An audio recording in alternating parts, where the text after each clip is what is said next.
শিক্ষার্থীবৃন্দ আসসালামু আলাইকুম। আজকে আমি তোমাদেরকে চতুর্থ শ্রেণীর প্রাথমিক বিজ্ঞান এই বইটির অধ্যায় 3-এর অনুশীলনী পৃষ্ঠা নাম্বার 36-এর যে অনুশীলনী আছে সেটা আজকে আমরা সলভ করব। তাহলে চলো দেরি না করে শুরু করছি। প্রথমেই আছে এখানে অনুশীলনীর শূন্যস্থান পূরণ। ঠিক আছে, শূন্যস্থান পূরণগুলো এবার আমরা করছি। ক, দুর্ঘটনা মুক্ত থাকতে ড্যাশ জরুরি। দুর্ঘটনা মুক্ত থাকতে সতর্কতা জরুরি। খ, ড্যাশ না জানলে পানিতে নামবো না। সাঁতার না জানলে পানিতে নামবো না। সাঁতার না জানলে পানিতে নামবো না। গ, ড্যাশ নিয়ে খেলা বিপজ্জনক। আগুন নিয়ে খেলা বিপজ্জনক। আগুন নিয়ে খেলা বিপজ্জনক। ঘ, দুর্ঘটনা কবলিত ব্যক্তিকে ড্যাশ রাখতে হবে, স্থির রাখতে হবে।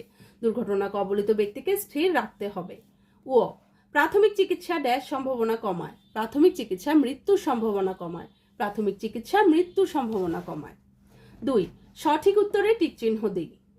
1, কোনটি দুর্ঘটনাজনিত ক্ষতি নয়? দুর্ঘটনাজনিত ক্ষতি নয় কোনটি? রক্তপাত, বদহজম, অঙ্গহানি, মৃত্যু ঝুঁকি। বদহজম। 2, কোন ক্ষেত্রে বিশেষজ্ঞ চিকিৎসকের পরামর্শ নেওয়া প্রয়োজন? বৃষ্টি ভিজে সর্দি হলে, খাবার বদহজম হলে, খেলার সময় সামান্য আঘাত পেলে, বুকে ব্যথার সাথে ঘাম হওয়া। বুকে ব্যথার সাথে ঘাম হওয়া। 3, ফানুস নিয়ে অসাবধানে খেললে কোন ধরনের দুর্ঘটনা ঘটার সম্ভাবনা থাকে? আগুনজনিত, আঘাতজনিত, বিষক্রিয়াজনিত, রক্তপাত ঘটিত। আগুনজনিত। ঠিক আছে, তো সঠিক উত্তর বা শূন্যস্থান পূরণ কিন্তু আরো এক্সট্রা অতিরিক্ত স্কুল থেকে দিবে। আমি অবশ্যই আরেকটি ভিডিও তৈরি করব তোমাদের অতিরিক্ত শূন্যস্থান পূরণ আর সঠিক উত্তর আমি দিব সেই ভিডিওতে। আজকে আমি অনুশীলনীটাই করছি। এবার দেখো 3-এ আছে সংক্ষিপ্ত উত্তর প্রশ্ন। 3টা সংক্ষিপ্ত প্রশ্ন দেয়া আছে, আমি এগুলো খাতায় লিখেছি। প্রশ্ন নাম্বার 1, ক, কয়েকটি দুর্ঘটনার নাম লিখি। এই যে উত্তর।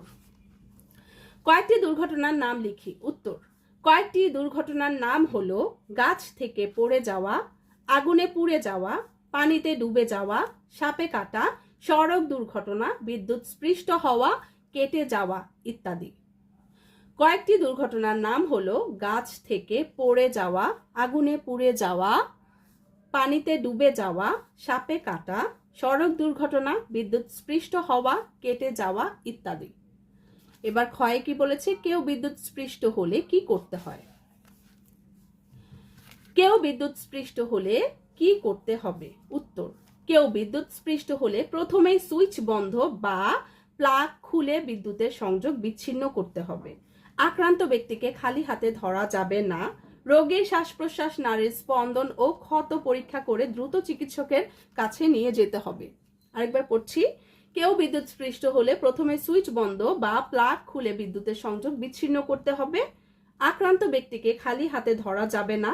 রোগীর শ্বাস প্রশ্বাস, নাড়ির স্পন্দন ও ক্ষত পরীক্ষা করে দ্রুত চিকিৎসকের কাছে নিয়ে যেতে হবে।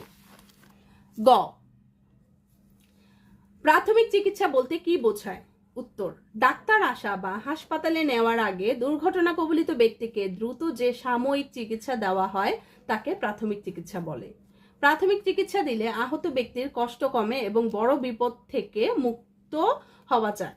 আরেকবার পড়ছি। ডাক্তার আসা বা হাসপাতালে নেওয়ার আগে দুর্ঘটনা কবলিত ব্যক্তিকে দ্রুত যে সাময়িক চিকিৎসা দেওয়া হয় তাকে প্রাথমিক চিকিৎসা বলে।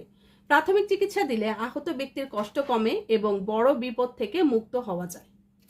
তো 3টা সংক্ষিপ্ত প্রশ্ন আমরা পড়ে নিলাম। তারপরে আছে বর্ণনামূলক উত্তর প্রশ্ন।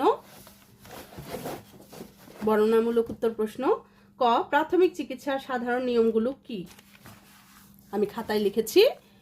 প্রাথমিক চিকিৎসার সাধারণ নিয়মগুলো কি? উত্তর, প্রাথমিক চিকিৎসার সাধারণ কিছু নিয়ম আছে। এগুলো হলো: 1, প্রথমেই বয়সে বড় কারো সাহায্য চাইতে হবে। প্রথমে বয়সে বড় কারো সাহায্য চাইতে হবে। 2, জরুরি সেবা নাম্বার 999-এ কল করতে হবে। 999-এ কি করতে হবে? কল করতে হবে।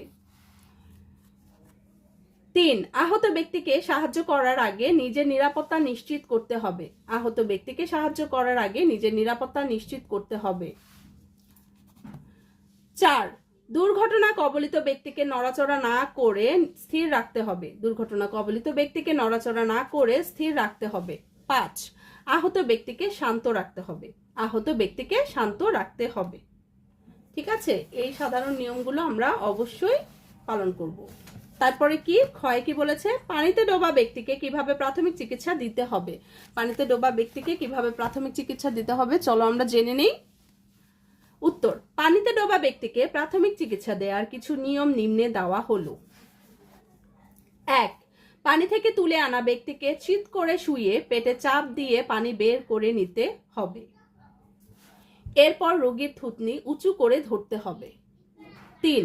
তারপর রোগীর নাক চেপে মুখে মুখ লাগিয়ে তার বুক ফুলে না ওঠা পর্যন্ত ফু দিতে হবে। 4. ফু দেওয়ার সময় মাঝে মাঝে রোগীকে শ্বাস ছাড়ার সুযোগ দিতে হবে। মাঝে মাঝে রোগীর মাথার অবস্থান পরিবর্তন করতে হবে। 4. ফু দেওয়ার সময় মাঝে মাঝে রোগীকে শ্বাস ছাড়ার সুযোগ দিতে হবে। মাঝে মাঝে রোগীর মাথার অবস্থান পরিবর্তন করতে হবে। এবার 5 কি বলল, এরপর বুকের মাঝখানে হাত রেখে 30 বার নিচের দিকে চাপ দিতে হবে। এ সময় বুকের উচ্চতা 1/3 দেবে যাবে তা খেয়াল করতে হবে। এরপর বুকের মাঝখানে হাত রেখে 30 বার নিচের দিকে চাপ দিতে হবে। এ সময় বুকের উচ্চতা 1/3 দেবে যাবে তা খেয়াল করতে হবে। 6. যতক্ষণ রোগীর শ্বাস প্রশ্বাস স্বাভাবিক না হয় এবং চিকিৎসকের কাছে না পৌঁছানো পর্যন্ত এরকম করতে হবে। যতক্ষণ রোগীর শ্বাস প্রশ্বাস স্বাভাবিক না হয় এবং চিকিৎসকের কাছে না যাওয়া হয় সেই পর্যন্ত এরকম করতে হবে। ঠিক আছে, এবার গ কি বলেছে, দুর্ঘটনা মুক্ত থাকতে কি কি সতর্কতা অবলম্বন করতে হবে। উত্তর, দুর্ঘটনা মুক্ত থাকতে অবশ্যই সতর্ক হতে হবে। দুর্ঘটনা মুক্ত থাকতে যে সতর্কতাগুলো অবলম্বন করতে হবে তা নিম্নে দেওয়া হলো।